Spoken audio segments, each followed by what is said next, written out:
every year. It's electric. The garden is shaking right now. We New Yorkers, you damn right we excited. Let's go, Knicks! Let's go, Knicks! And I'ma stay on target and refuse to miss. And I still make hits with beats when they sweat the technique.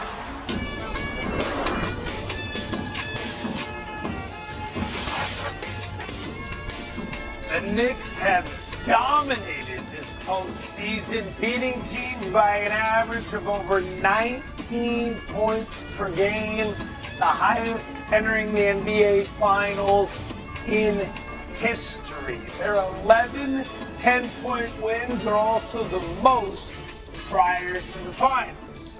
On the other side of that, people are pointing out the competition hasn't necessarily been the most impressive. They had the Hawks and then both the Sixers and the Cavs coming off grueling 7-game series. So has New York's playoff run been about good play or bad competition, Big Perk? It's been about dominant play, and I'm so sick and tired of people like our brother Mad Dog yesterday complaining, talking about the competition level is down in the Eastern Conference and those teams weren't good, speaking on the Hawks and the Cavs. But the last time I checked, the Cavs beat a team that they had to bring a level of physicality in the Detroit Pistons. Now we know that they had flaws, but still in all they had to get through that series, and the only thing that we've ever questioned the Cavs about was their physicality. So they had to up their physicality against the Detroit Pistons. What's happening is that the New York Knicks, they snatch your soul. We need to stop downplaying what they're doing right now. They have been playing the best basketball in the league in the postseason, better than anybody. Better than OKC, better than the Spurs, on both ends of the floor. And if you really want to have a conversation, why are we talking about OKC route to get to this point, right? Didn't they sweep their first round opponent in the Phoenix Suns?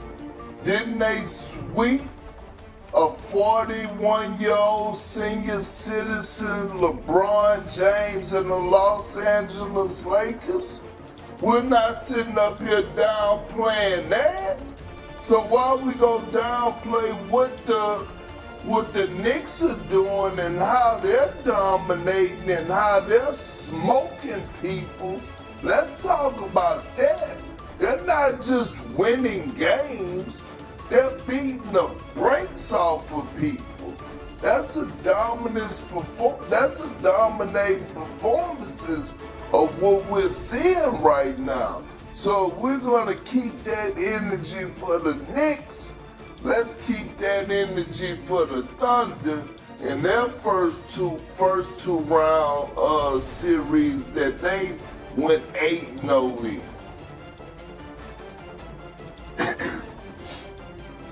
Kendrick Perkins is 1,000% right. Bravo. Bravo. And if you listen to him closely, you might sit up there and say, damn, those are very profound words that he used and dropped that science on us, and you're not paying attention to what he left out. You see, Perk is right with what he's saying. He's just not completely forthcoming with the bevy of information that dome of his possesses. Let me give y'all an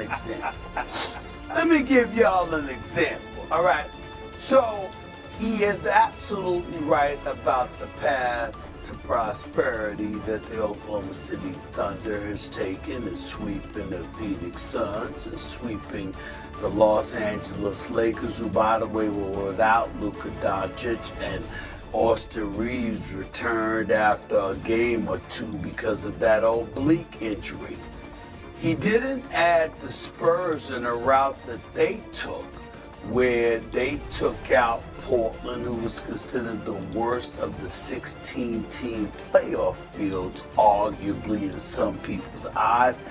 And then you had to go up against a Minnesota team without Dante DiVincenzo, with a hobbled Ant-Man Anthony Edwards, and Ayo Dosunmu. He had the calf injuries and the heel injuries as well. So when you look at all of those things, obviously San Antonio and Oklahoma City, you could say the same thing about them that you said about the New York Knicks. But why are we not doing that? That's where Perk tried to fool everybody. See, America, what happened is this. Big Perk is not just on Get Up. He's not just on First Take. He's also on NBA Today. He invaded our television screens throughout the season on SportsCenter at night. It could be with Scott Van Pelt, it could be with the Overnight. And religiously, Perk was one of the primary culprits in invading our brains, telling us that the two best teams in the NBA were the Oklahoma City Thunder and the San Antonio Spurs. We all knew it was Oklahoma City because of how deep they are, how great they are, and they're the reigning defending NBA champions with the reigning league MVP. But it wasn't until Perk came out and said that the San Antonio Spurs was going to win the chip. They were going to win it all. That's what he said on camera. And he said the collision course in the NBA Finals is the Spurs versus Oklahoma City.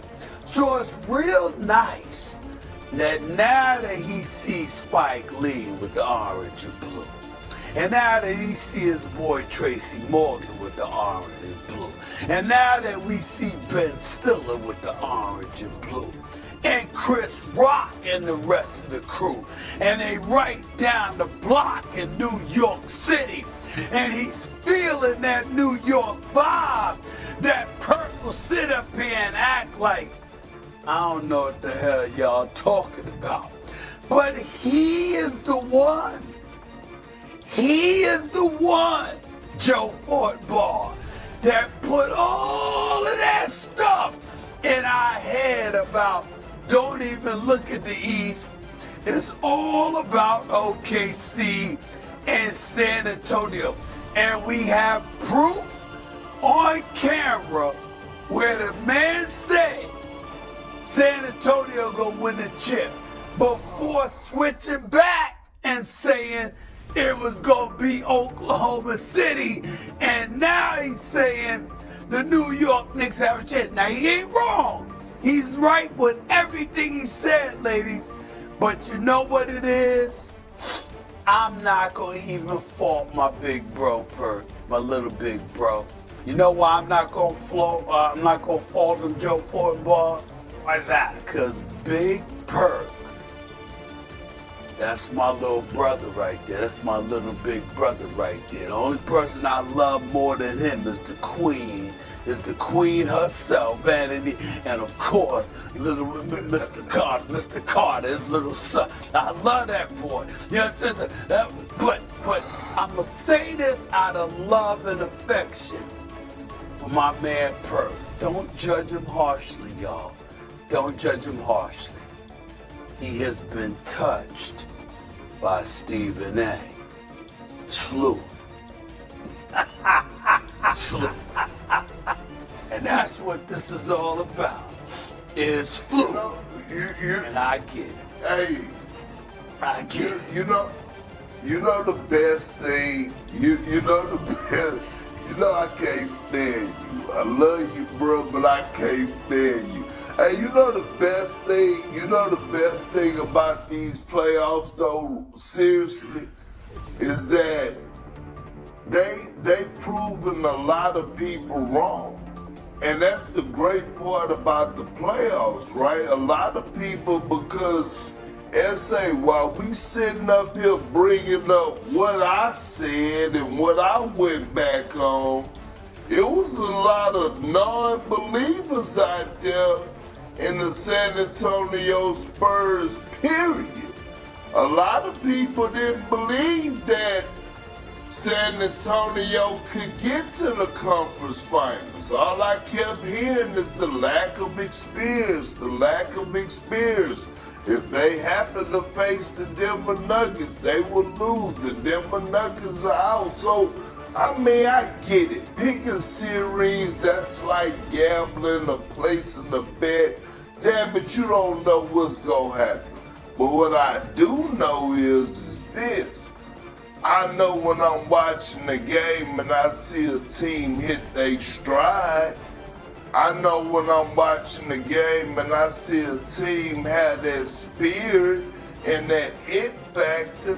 I know when I'm watching the game and I see a team that have that togetherness and playing agenda-free basketball and have one of the best player that's been in the postseason. This postseason has been Jalen Brunson consistently.